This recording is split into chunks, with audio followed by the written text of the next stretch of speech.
Hey, I'm the Final Anomaly, and today I bring you a Graydle Exodia deck like no other. Yes, Graydle Exodia. So many board breakers, Spright on the board, just super poly them out the way. Oh, you want to destroy my monster? Let me just take control of yours. Be careful what you pop because you might unleash the ultimate monster. And then to top it off, in our back pocket, still a win condition that can't be stopped. Y'all, I'm reviving this Graydle Exodia deck, and it's coming back with a vengeance. Hey y'all, before we get started, really quick, follow me on Master Duel. There is my ID, my friend code, so send me a friend request or however this works and follow me on Master Duel. But anyways, y'all, I have been losing so many coin tosses in rank trying to test out this new ABC Therian deck with some other support and Ancient Fairy Dragon, which, guys, stay tuned for a combo that is just disgusting. I think it's really fun and toxic. But anyways, y'all, went back to my Exodia Graydle deck. It's an awesome deck. I used it in the first few seasons of Master Duel. Did extremely well. Got me to, I think, Platinum 1 was the highest rank at that time. Anyways, I decided to bring it in because I was losing so many coin toss. And y'all, I remember how fun this deck is. I hope y'all enjoy. If you guys haven't followed this deck, I'll put it in the profile down below. We'll go over the description at the end of the video. And I am going to fine tweak it to fit the new meta because this deck is incredible. Let's go ahead and go look at the match history. So this is the match history. I know we're early into the season, so I only went from Plat 5 to Plat 4. But I'm going to revisit this deck because I think I'm onto something here again. So anyways, guys, I'm working on the ABC Therian deck with Ancient Fairy Dragon. Stay tuned for that. I have a combo that is just disgusting. The thing is, I'm still fine-tuning it, making it as competitive as possible. Last season, we only got to Diamond 3. I could have got to Diamond 1. I just didn't have the time. Work was too busy. Anyways, y'all, this is the win streak for the Exodia Graydle deck that I am bringing back. And we went in for 6 matches. We lost 1 of 6 matches. I think that's really great. Anyways, we'll go over some replays, really fun duels, and I'm hyped to bring this deck back because it is one of my favorites. Alrighty, y'all, so for this match here, keep in mind this is a going second deck. So the nice thing is, if we don't win the coin toss, they usually like to go first. Anyways, in our hand, we're looking pretty good. I like the fact that we have the Nib. I love the fact that we got Winged Dragon of Raw Sphere mode. I'm loving the Solemn Judgment just because we're pretty much going to wipe the board. And then we got Gameciel. Now, the bad thing is, this is kind of a stall deck, a control deck. And so we don't have a huge follow-up play. Anyways, what are we facing? Exosister, guys. We've been seeing a lot of this in rank. Anyways, I love it because they're not going to have a negate by the time they do their 5 summons. So they're getting nibbed. They're getting nibbed, and that should be GG's. Anyway, so we're letting them do their play. My toggle is off here, I think. I always do that, and then finally I turn it on. Go ahead and activate the Nibiru. Obviously, they have no plays after that, so they set and pass. So this is good. We go ahead and draw the Lava Golem. So again, we don't have anything huge, but at least I don't think they can go for game here. So anyways, we go ahead and attack. We set the Solemn Judgment because we know what trap card that is down there. Guys, the beauty about this deck is I have been getting max seed every single match. There is not a match that I've not gotten max seed and I don't have the response to it sometimes. So what I love about this deck, it plays around max seed because you don't do a lot of special summoning. By the time you do, they can't activate it because they'll activate it after the fact. There's a lot of stuff we don't do in this game or with this deck. We don't special summon from the extra deck very much. So there's a lot of stuff that this deck plays around. Anyways, he just passes because he doesn't have anything, which is fine. We have, like I said, we have the Solemn Judgment just in case. Anyways, we draw a Cyber Dragon. We go ahead and just add insult to injury here, and we go ahead and summon Right Leg of the Forbidden One. Now he plays this, the Ghost Reaper. I don't know why he wants to look at my extra deck. For some reason, he assumed, I guess, Spright. Maybe because he saw a level 1 Exodia. I'm not sure. Anyways, there's nothing there. So I just attack with my right leg. I attack with the Nib. And guys, this match might look simple, but Nibiru is all you needed for Exosister. Nibiru is all you needed. Anyways, he plays this. I go ahead and negate that. And because I don't want him to be able to search, I've had people ask me, why do you negate it? And I just negate what they find. And the reason is sometimes they can find something that they can send to the grave for cost, or, you know, search from the deck for, or send from the deck to the grave for cost. And sometimes that can give them an advantage. And so I don't even want to risk it. And I know he didn't play anything last turn. He didn't play that card last turn, so I knew he had nothing in hand to play for this turn. He would just have to pass. So anyways, what do? We go ahead and tribute over for Cyber Dragon. and then the opponent knows that's GG's. I'm pretty sure he was wondering, what kind of deck is this? Like, what the heck? What kind of deck is this? I would have too. Like, you summon the right leg of Exodia and you beat me. Anyways, GG's to the opponent. And another match here. We're going second, of course, again. Now, I'm not gonna lie, this is not the greatest hand, but if we're smart enough, it should be fine. Keep in mind, y'all, that this deck, I just realized, is doing very good against the cards that are being played in the meta right now. I think the only struggle might be like Runic. But anyways, let's go ahead and see what we're playing up against, y'all. I'm immediately thinking Thunder Dragon. I see Gold Sarcophagus. I'm thinking Thunder Dragon, but y'all, it's one of the favorites. What are we playing? Despia. Branded Despia. He sends Tragedy to be able to search Elibur, and then you already know where he's going from here. And to be honest, I'm feeling pretty good about this. So we know that they don't have very many negates. We'll have to worry about maybe a banish. And then whatever else he's gonna play, maybe something to fusion summon again on my turn. So I'm feeling pretty good here. Anyways, there is Mirror Jade, y'all, but then he's got Fusion Destiny. Now I'm a little more worried, but the nice thing here is that if I can bait out the Mirror Jade effect, then Graydle is going to go ahead and pop off here, which will be amazing. And then I got Waking the Dragon, so immediately I'm thinking, how can I bait him into popping my Waking the Dragon with DPE? And so that is exactly what we're trying to plan here. Anyways, he activates this. He's able to do his search. For some reason, I guess he searches this. So no other play. So I don't know if that... I don't know what the plan was there. Anyways, his board wasn't like amazing, but it also wasn't horrible. He goes ahead and activates this. Goes ahead and activates this. So now he's got the Mirror Jade effect. He's got the DPE effect. I go ahead and set Waking the Dragon because I'm trying to see if I could trigger that pop. We go ahead and special summon this. Immediately he activates Mirror Jade so that he can go ahead and banish him, which is what I wanted. So now I normal summon Graydle. There's nothing he can do to the Graydle. If he tried to pop it with DPE's effect, Graydle's effect would still pop off because of his effect. So anyways, we do this. We go ahead and take control of Mirror Jade here. Then we're going to go ahead and do this. He does this, targeting Waking the Dragon. And so, y'all, at this point, it's over. What's Branded Despia gonna do against Ultimate Falcon? Anyways, we Ultimate Falcon here. We attack and attack. So far, we are beating him with his own monster. He goes ahead and activates this. The next turn, he's gonna go ahead and able to bring DPE back, which I'm not worried. I honestly am not worried of what he's gonna play. I think the strongest monster I've seen Branded Despia play is 3300. So I'm not worried at all here. He gets out Predaplant, however you say that monster's name. Goes ahead and brings out this. Goes ahead and does this. And then I think he brings out Masquerade. He tries to negate my effect for what odd reason. Maybe he was hoping it would work. Brings out Masquerade. And then he has absolutely no monster on the board that can run over my Ultimate Falcon here. And so anyways, he is stuck. We go ahead and we are gonna we're gonna go ahead and activate Pot of Extravagance first, right? We want to see what we could draw. We lose 600 life points. We end up drawing a Kaiju and Solemn Judgment here. We go ahead and Kaiju that out the way so we're not paying life points anymore. Go ahead and run over this to go ahead and take control of the Predaplant monster. Now we have his negate and we beat him with his own cards, baby. Branded Despia versus Graydle Exodia. You just can't beat it. Alrighty, so this match here I think does a good showcase of the kind of stuff that this deck can do. It definitely clears the board. It definitely just wipes the board is what it does. Anyways, we're going second. What are we facing? The Sacred Waters. Oh, we're facing some odd fairy deck, I think.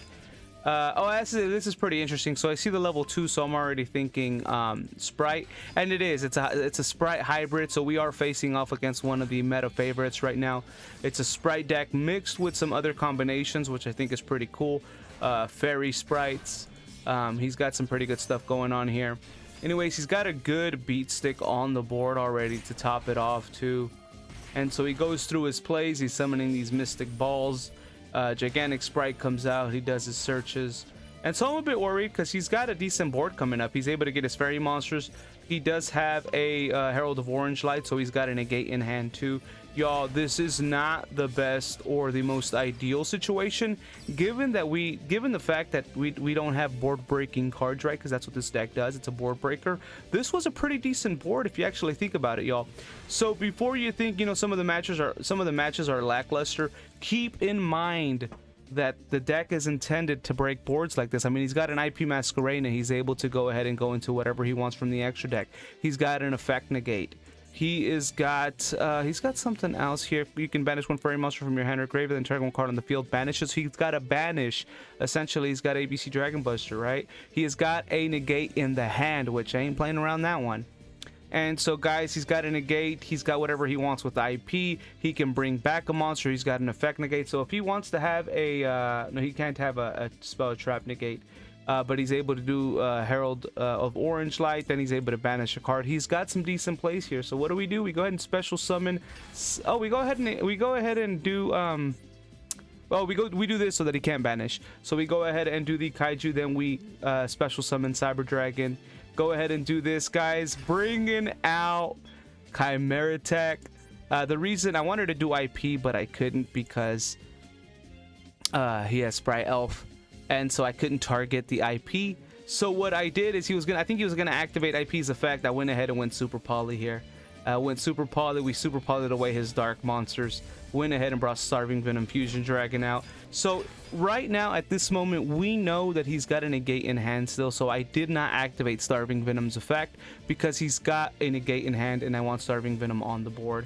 And so anyways, we go ahead and do this, and I believe I actually could have gone for game. I think if Graydle would have crashed, I would have had 2200. I would have had the 2200 attack, and then I could have taken 4-6. Yeah, I could have gone for game here actually, but I didn't realize he had 6500 life points. I thought he still had 8000 life points. But if Graydle would have crashed into the Kaiju, then I would have had the Kaiju attack, and these guys would have gone for game, and then that would have actually been GG's. So unfortunately, I misplayed and gave him a turn to make a comeback possibly.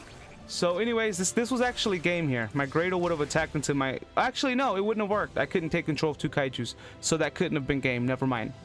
So that would not have been game because I can't take control of the other Kaiju. So never mind. That could not have been game. That's why I didn't do it. I can't have two Kaijus on the board. Anyway, so go ahead and pass turn. I feel great here. I feel extremely great. I mean, it's a Spright hybrid deck. Like, what's it really gonna do? Spright can't go for game. I have some good cards on the board. Anyways, he gets Barone, so I'm already a little scared here because he gets a pop. He goes ahead and pops Chimeratech, goes ahead and attacks over the Kaiju, leaving my two monsters here. He still has a negate on board, so I got to be careful here because he technically has two negates. He could negate Starving Venom's effect, and he could negate Graydle Eagle's effect. I draw Nibiru, absolutely nothing that I can use. So I'm thinking, how can I take advantage of the situation? He has two negates. I can't beat over Barone. Y'all, this is where we use our brains. So anyways, what I do is I go ahead and activate Starving Venom's effect. If he doesn't negate it, I can run over Barone. If he does negate it, Starving Venom's secondary effect will take effect and destroy the board. So he's going to be forced to activate either both negates, or I'll be able to run over Barone, and then I'll take life points, and then that'll be GG's. So he doesn't have a choice. He has to negate this. Anyways, he negates it with Herald of Orange Light here. So this gets negated, destroying Starving Venom. Starving Venom's secondary effect goes off, being able to pop Barone. He does negate this, so now he doesn't have a negate for Graydle Eagle. So let's go. We crash, take control of Barone here, and the opponent says, no, you're not going to destroy me with my own card, y'all. This is why Graydles are so freaking amazing. One of my most favorite archetypes, y'all. People sleeping on Graydles. They just unbanned Change Your Heart. You know why? Because they saw that Graydles were just too effective. Alrighty, y'all, so this is the Exodia deck. Pretty straightforward. I don't think I made any changes except maybe a minor change since the profile that was original. I'll also link those videos down below if you want to see those matches, y'all. But anyways, we got all 5 pieces of Exodia here. Believe it or not, this deck has summoned Exodia a few times on some opponents. On the live stream, I use it a lot too. I love to use this deck in the live streams. So if you guys want to put it to the test, y'all, come by every Saturday to the live streams. Anyways, 3 Max Cs. This is a going second deck. We do hope to draw into Max C. And if we don't, that's fine. 2 Graydle Alligators, 2 Graydle Cobras, 3 Graydle Eagles, 2 Cyber Dragons. We have Dinowrestler Pankratops, Lava Golem, 3 Gameciels, 1 Alpha the Master of Beasts, 2 Legendary Exodia Incarnate. Believe it or not, guys, I've summoned this fella at 5,000 apiece before. Winged Dragon of Raw Sphere mode, the Star Destroying Kaiju, Nibiru, just 1, Harpie Feather Duster, Pot of Extravagance, Lair of Darkness, 1 Mystical Space Typhoon, 2 Super Plymerization, 1 Twin Twisters. There's a rhyme and reason to all of these cards, y'all. Waking the Dragon, Solemn Judgment, and 3 Obliterates. Let me go over the main deck just really quick, y'all. So Exodia, obviously, the win, it's 1 win condition. This is not the absolute win condition. This is just one of the win conditions. And it's very effective, but primarily it's there, guys, for Obliterate. A lot of people sleep on Obliterate.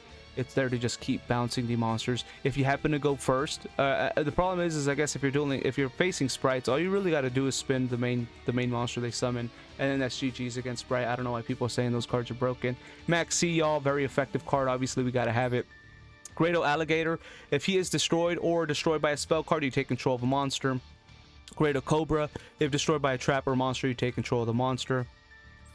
Graydle Eagle, same thing. If he's destroyed or by a monster effect, you take control of the monster. I believe it can't be called by the grave because it's in the damage step. If somebody knows that, guys, please correct me.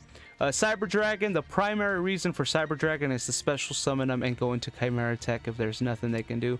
It'll either force them to respond with something, or you get rid of the monster on the extra monster zone. This is amazing. I love this combo. It's a free special summon too if you're going second. It's just amazing overall. If you got room in the extra deck and you're running Cyber Dragon, you gotta run that card, right? Dinowrestler Pankratops, just because it's a free special summon, it's a free pop, it's a 2600 beat stick. It's just great. Lava Golem, obviously, you know what Lava Golem is there for. Clear the cards that the negates that the people play on the board. Gameciel, same reason. You can also crash into these monsters with Graydle Cobra to be able to go for game if you need to. Alpha the Master of Beasts. You know, he's there just because he's the free special summon. He can bounce back, and the special summon is not once per turn, so you could potentially special summon him again. The legendary Exodia Incarnate is there for fodder for Obliterate, but you contribute over right arm and left arm, and then if he gets destroyed, you're able to draw cards based on the amount of pieces you have in your hand, which you get to bring one back at the end of every turn, which is great. Winged Dragon of Raw Sphere mode, enough said. There isn't much to say there. Board breakers all on its own. Another Kaiju. The Nib, of course, you saw in action. That's why it's there. Harpie Feather Duster, got to wipe the back row. 1 Pot of Extravagance, just because you don't want to get rid of all the cards in the extra deck, but drawing into 2 are very effective. Lair of Darkness is more there for the super polys, and not just that, but you also take advantage of when you use your Kaiju effects or Lava Golem effects. You do get those tokens, which you can later use to try and go for game. Mystical Space Typhoon is there for 2 reasons. One is obviously to get rid of one of the cards the opponent may have, but if you have enough pieces in the grave of Exodia and you still haven't gotten into a legendary Incarnate, or maybe you have legendary Incarnate but you need left arm or right arm or one of the pieces of Exodia, and you need that big unaffected by effects or unaffected by anything beat stick, you can actually use Mystical Space Typhoon to destroy your own Obliterate, being able to then get a piece of Exodia out of the grave so that you can use it. I've done this several times. Super Poly, enough said. Board breaker all on its own too. They can't respond to it. It's just too good. Twin Twisters, same reason. It could be there for Obliterate, or it could be there to wipe the back row. Waking the Dragon, you saw in action. This card is great. I love it. Like, I wish it would be destroyed more often, right? With all of these, with Harpie Feather Duster showing up in just almost every opening hand and people running Labyrinth and Runic, it's pretty nice whenever they activate it. And I think it's there's more possibilities now than there was in the past. 1 Solemn Judgment, just because it's nice to have the negate there. Paying half the life points sometimes isn't the greatest, though. Of course, Obliterate, we went over that. Now, for the extra deck, most of these are just super poly targets. We have Mudragon of the Swamp. I actually got to get rid of Time Wizard tomorrow. We used to have Instant Fusion in here, and that's what that was for, because we could go for game with Time Wizard of tomorrow, so that can be removed. Chimeratech Fortress Dragon, same thing for Cyber Dragon if they're running machines. Draco Necro or whatever, Dragonecro for the Super Poly, and then of course we got all the Venoms or Predaplants here for the Super Poly again. For First of the Dragon, same thing. World Chalice. Notoria Extoria, that's there for the Waking the Dragon.